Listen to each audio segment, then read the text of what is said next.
Hello. We would like to let you guys know before listening to this upcoming episode that we recorded this on the morning of Thursday, March 12th, and that was prior to a lot of the very public shutdowns of sporting events and government reactions and things of that nature to the COVID coronavirus. So, with that being said, this was based upon the information at that time. We do hope that you enjoy the episode, and we look forward to seeing you guys again next week. Hello, and welcome to another podcast of Father and Joe. I'm Joe Rocky here with Father Boniface Hicks. And Father, we're going to do an episode about the current events as we tend to do when they come up. And you had just come back from an extended trip, as you had told me about. And one of the things being here in America and the church being a global community that we look out for is the welfare of our people, essentially.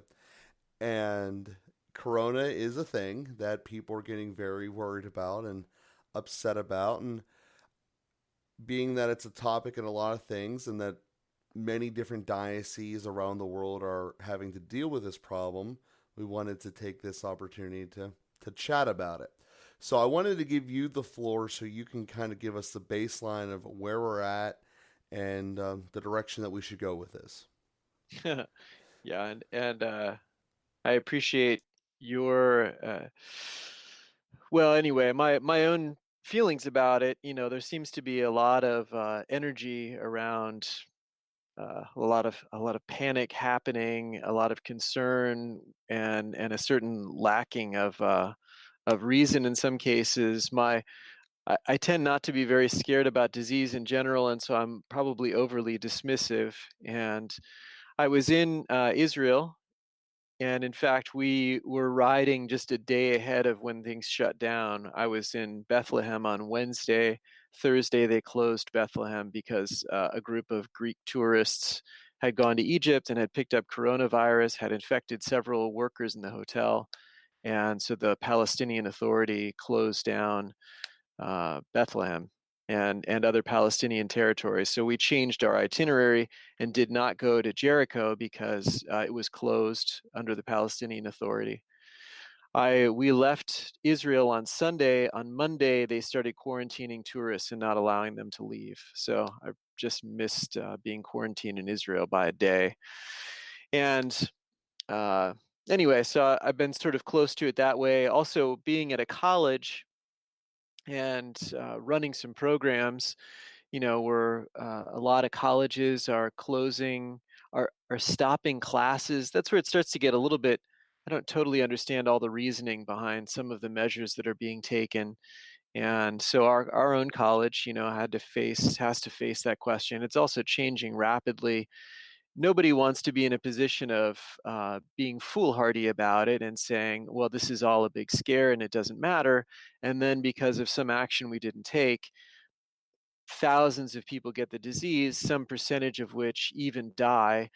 Um, and so, it's fairly distant. I think there are like 12 cases in the entirety of Pennsylvania at this moment. Maybe it was 16 when I checked this morning. This is as of March 12th, when we're recording this episode. We have to be specific about dates, which we're not normally, because it could be completely different by the time some of these things broadcast. We'll have to even pay attention to that, I suppose. But anyway, it's fairly distant from us in Pennsylvania. I have a friend in Italy. He's our translator for WAOB, and so he's much more in the middle of that whole situation.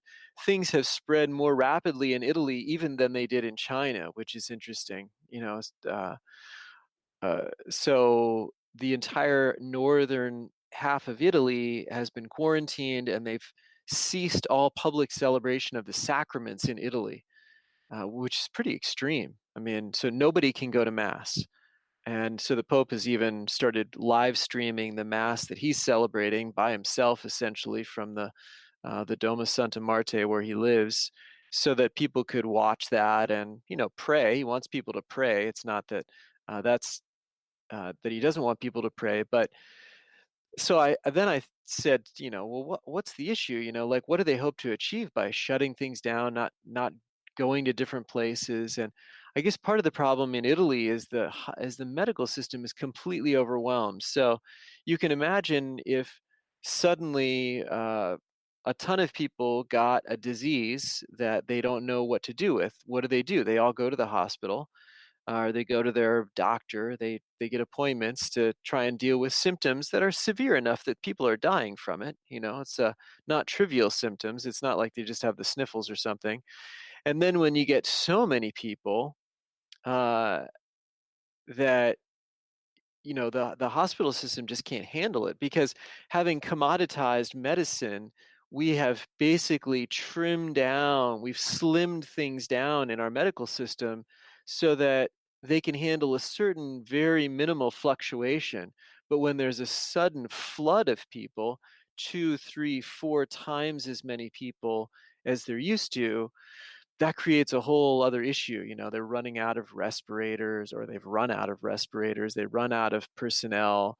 I'm sure that there are nurses and doctors who don't want to. I don't know what all of the details, but you can just imagine when a system that's made to handle 100 people suddenly has to take in 1,000 people or whatever. And so all of the measures to slow or to quarantine are really intended to slow down the disease, to slow down the spread, so that they can handle a certain number of cases, then expecting, okay, then the next wave of cases and the next wave of cases and things like that. So they're really trying to make it manageable for uh, for the medical personnel. And certainly, it seems in declaring it a pandemic, it's recognizing the fact that containing it to a certain region, containing it to a certain country is kind of a lost cause, which confused me a little bit. I don't know, maybe the US is not sufficiently affected so that more exposure from Europe actually matters. But I was a little bit surprised by the measure of President Trump to shut down international travel.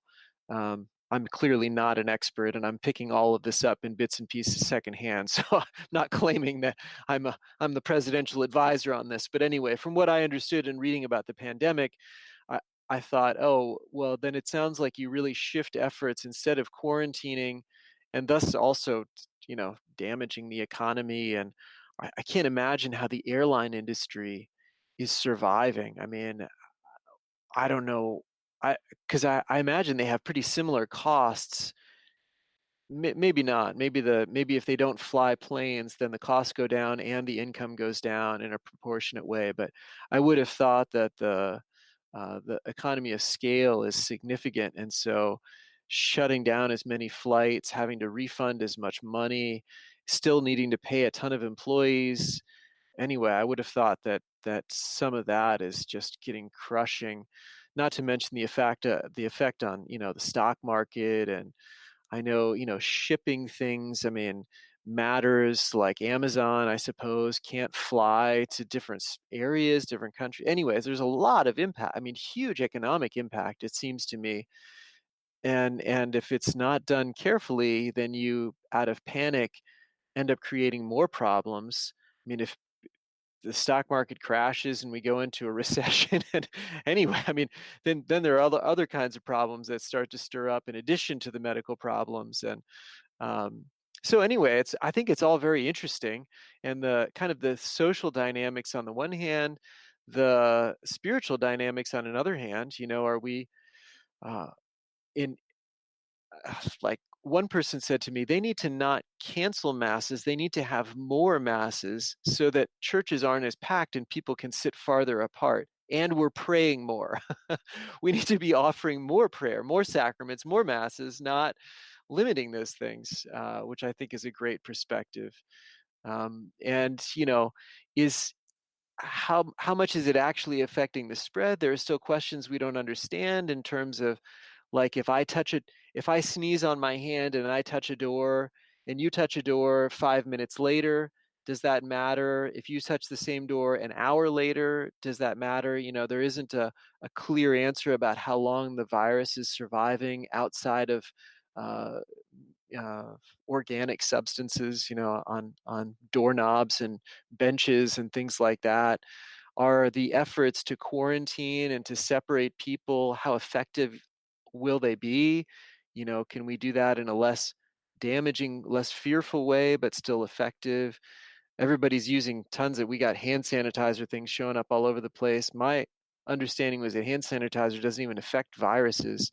And in fact, it kills the bacteria on your hands that helped you protect you from the viruses. So, it's like, it just seems to me there's this weird space of not using reason and reacting. Although we do that in a lot of ways. I mean, airline security is probably minimally effective, but it's, the fact that people can be peaceful and not freak out is worth something. So if you have to check something to give people the feeling of security, okay, well, there's something to be said for the feeling of security.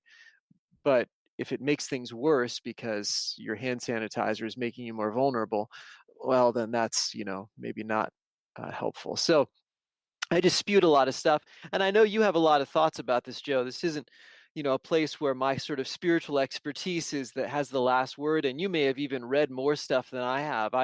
I've hardly even uh, paid that much. I mean, it's so much in the air, and then I am having to make some decisions. We have some conferences coming up for the Institute of Ministry Formation, which I'm the director of, and I'm teaching those conferences, and so I need to we're having people cancel for May and June conferences already, and trying to prepare for what might be necessary in terms of online, shifting them to online. And so I have to pay attention to some degree. I have to make some decisions. I have to be responsible for people's souls and to guide them. But I certainly haven't read every news article. I got a lot of stuff to do without doing that, as I'm sure you do too. But anyway, I'd love to hear some of your thoughts and just to talk about this a little bit. Yeah, so to start with the baseline, as you mentioned before, this is as of March 12th. So as things change and all that, as I'm sure they will, um, I also tend to stay a little bit more grounded with this compared to most people. Very numbers driven, and the simple fact is that it is still a strain of a flu. Now, granted, that's what the category of flu is, a corona. That's why they started calling it the specific number and type of this flu. And it still has a lower kill ratio, meaning that in terms of the percentage of you getting this particular disease, this version of corona versus the standard flu, you still statistically are less likely to pass away. Now, that being said, the elements and the struggle and the miserableness of the flu is never happy, regardless of which version you get, and that's just not a good thing. And there's a big difference between a standard cold and a flu, and I think that a lot of people mix that up. So that's just a starting element. The other element that I know is that historically speaking, flus go away as the temperature gets warmer. There's a viral effect with that. You don't hear about flus in the middle of July. You hear about them in the wintertime. And there's a biological reason for that. When the government goes out and tries to figure out what to make the flu virus, what they really do is they go to the southern hemisphere, which is their winter during our summer. They look to see which is the most contagious flu flying around there, and then they build the vaccine up for it so we have it in the fall and in the winter. So the fact that this is coming around here at the second half of the winter, in a sense, is a blessing because by natural biology of a virus, it ought to go away within a couple of months. So that's from the biology standpoint, I'm looking at it. But then I'm looking at it from the social dynamic, and to see wide scale quarantining, man, most of us can't even think of the last time that happened. And for the majority of our listeners, probably wasn't in our lifetime. And the imagery that comes to your mind when you hear about people doing quarantining and cementing one group to the other, it's never positive. So to hear that being like now the standard answer and idea, it is on a gut level scary. I mean, it just should be. But to go into what you were talking about as managers of authority and decision makers, what should we do? We're all in the same category. No one wants to be responsible for being asleep at the wheel and not letting something happen. But at the same time, is your choice of not allowing people. So, for instance, I'm in the city of Pittsburgh. The city of Pittsburgh today, or the University of Pittsburgh and the University of Duquesne, which is where I went, both declared last night that all of their classes are going to be shifted to online. So, as a result, we're not going to have people all coming to the classroom and intermingling. But in reality, does that really solve anything? The answer is absolutely not. They're still living all in the same dorms, and they're still going to go hang out in the same places they do off campus together. So instead of them seeing each other at 9 o'clock in the morning in the biology lab, they're just going to go hang out together at the same bar at 9 o'clock at night.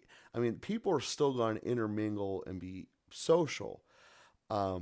I think the other element that adds to this, as far as the hysteria component of it, is the fact that two facts really is that first is you have a complete news agency industry that's built around fear and anger, as we've discussed multiple times, and people thinking that, oh, I could get this virus, I'm so important, I can be scared, much more easily scared by it, is a driving force. I mean, it is very clear that when there's a so-called crisis, news agencies' ratings go up, and it is in their best economic interest to feed it. That's a fact. So I keep that as a significant component of when people are talking about. Are they talking in actual facts, statistics? This is how many people have contracted it, where they've contracted it versus what it could be, because their what it could be forecast tends to be very blown out of proportion, which is why when we introduced this topic, I had the skeptical belief that by the time Easter comes around, this won't even be a thing. We'll come up with some new problem. But you did bring up the economy, and for the airlines in particular, absolutely the economy of scale is you need to have a lot of people on there. When's the last time you were on a flight that wasn't at least 80% full? I mean, they cram people in there. 90, Yeah, 95% full. exactly. They cram everyone in there because they need to. So the economic fears are real. Now, granted, we're America, so we have a much larger economy than Italy, for example. You can just look at the land mass each of us have, and a much more built up infrastructure. So when something like this happens, I mean, since what, 1910 or something like that, America fixes the world's problems. We make some of them, not fighting that, but we fix it. And every medical school in this country was given the option to essentially join in a race to find the cure, and whoever does is getting a really good payout. So we're going to see what John Hopkins comes up with, or some other medical school or something like that. So they are on it, and it's mostly, in my perspective, a byproduct of the hysteria more so than it is the actual thing being a problem.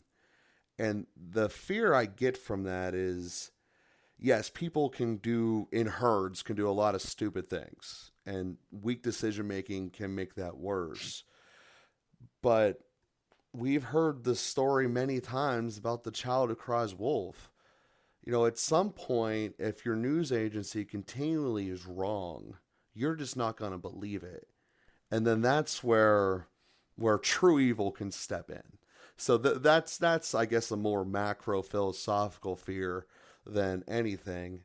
I do feel bad for the communities, especially in the service industry, that are going to be affected by this. And it will cause a recession in some capacity. It already has. If you're looking to get a prom gown or a bridal dress, the majority of where those are physically manufactured at is the region of China that got shut down first. And the inventory of getting those is going to fade away. So if you have a high school girl, go out and buy your prom dress today because it may not be there next week. Same Wow. with the wedding people. And David Bridal's freaking out. That's at least the local chain that's in my area. So these types of things are going to happen just from natural shortages. And then for anyone who lives in a snow area of the world where, not talking like Buffalo where you get snow every Tuesday and you're just used to it, but the places where you get it often enough to know you can get trapped somewhere, but not regularly enough where you're always ready for it. We have this effect in Pittsburgh where the weatherman says you're getting 5 inches of snow, every supermarket gets cleared out of bread and milk, and the next morning there was no snow whatsoever, but now you got 10 loaves of bread in your house. So that running panic is a thing. And I guess from my standpoint, the most important thing we can do is actually look at it from a factual standpoint. And our president is one who is known for blowing a lot of hot air and wolf have cried wolf. But when he came out on his address and said, we actually do have the best medical researchers to determine things, we do. Our medical department as a country is one of our biggest exports as far as exporting knowledge of medicine. Education is one of America's largest exports. And they come here because we know stuff and we're good at stuff. Those are facts. You could be hypocritical about the messenger or cynical of where it's done at, that it's not a state that votes the same way as you or whatever. That doesn't change the fact that we know medicine. And when it comes time to producing a cure, we're very good at that. And if you kind of take it to the next step, we cured so many real problems. We started working on the secondary and tertiary actual problems we're solving. You can think around your pill commercials that are advertised on TV and go, is that really affecting that many people, or were they just able to figure something out because they've taken care of all the major issues? So I look at it from, I don't think it's a cynical standpoint, but from just the numbers standpoint. This is not a biological problem per se. Sure, this particular strain has quirks that your normal cold doesn't have, because again, it is a flu, not a cold. But it's not going to it's not going to kill very many people. And the majority of the people who are classified as being killed by this, I suspect were already going to die by something else, and they just got corona attached to them. And as far as Italy not being able to handle the influx of people and compared to us, I mean, quite frankly, we can't either. I mean, we're not designed to have half of our population show up at a hospital. We're not designed to have half of our population show up anywhere. I mean, you ever see Rush Hour when you got 10% of a city on the roads at once? It's crazy. It doesn't work. So, it's not meant to alleviate it, but, like the state of Ohio came out yesterday and said no public gatherings for any venues, and all the sports teams that play in Ohio, and that's actually enacted as of today, is the first day it comes into effect, are going to be playing in empty stadiums. You truly think about it. If you want to go watch a hockey game and you can't go to the actual facility it's at, you're just going to go somewhere else. You're still having people gathering together. That part's not going to change. And the city of Pittsburgh, as well as many other cities, canceled their St. Patrick's Day parade here that will be upcoming this weekend. People are still going to go out and celebrate because that's what Pittsburghers do. We're just going to do it in a different place. So instead of everyone being all downtown at the same time, they'll be in other scattered spots around the city. So in that regards, I'm not even sure that this notion of canceling anything practically works, with the exception of just feeding a panicky fire, which it's why, from my perspective, I did not tell my guys to not show up to work today, nor probably will I. They need to make income. They need to pay for their families. Just because the rest of the world's going crazy doesn't mean they don't have a mortgage to pay. So I look at it from that perspective as the employer. So, and I know everyone has different takes and responsibilities for it, but that's how I look at it and go from there. And I do agree with what that suggestion was about having more mass. I know that the Bishop of Pittsburgh sent out last Wednesday that we weren't going to do the sign of peace or offer the blood of Christ. I was at a funeral yesterday, and literally the whole family, they told them we're still doing the sign of peace. So even if you don't say now offer a sign of peace, just pause like you always have your entire life as being a priest, because we're still doing it. And also from that component, every single person we met, we saw in the funeral home the night before. You're at a confined space and all that. So I look at it as, statistically speaking, you're more likely to die from the standard viral flu that the flu virus this year was trying to beat. You might get a nasty disease that is a flu that hurts more than a cold, but it's not going to make you pass away. And it's also at the end of flu season. So I look at it in that perspective, that this seems to be a lot to do about nothing. And I see it very much as a possibility of being the boy who cried wolf. So again, I don't want to kill the clock on me talking here. So I want to give you a chance, as we're about at the 26-minute mark, to give some thoughts as we roll forward here. Yeah, well, you make a lot of cogent observations. I mean, I think saying people who are dying of corona would have died anyway is probably a little bit uh, crass. um, and I, just to present the other side, if I mean, part of the problem with the new virus is that we don't have any normal recognition. Our bodies don't recognize it. And so one of the things they're saying is everybody that's exposed to it is infected by it. How much it actually shows up in symptoms is a different question. That may be depending on your immune system, whatever. But the fact that we don't have any human defenses against it means that it's going to spread everywhere. Um, and so, can we even contain it? Even if it's only a 2% death rate, if it infects half the world, that's 50 million people. That's a lot of people. Then you create a different economic thing in terms of the number of graves and funerals and everything else that you're tending to. Even if people were closer to death, the fact that 100 people died today as opposed to those 100 people dying over the next 4 weeks makes a difference.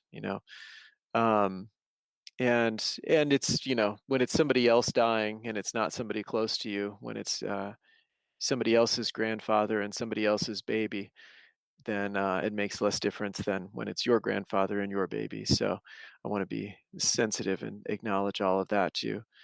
Um, and yeah, I mean, why did it spread so fast in Italy, and what's preventing it?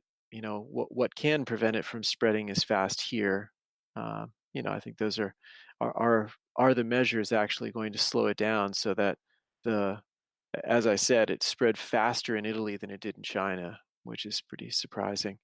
And why was that? And can we do anything about that? Slow it down so that, again, we can make it more manageable, even as you're saying, and perhaps that's the reason for so much of the quarantining is if you can actually stop it in the next month, it's going to be a non-issue a month from now. And if we can save a billion people from getting the virus by slowing it down over the next month, I think that's probably pretty worthwhile.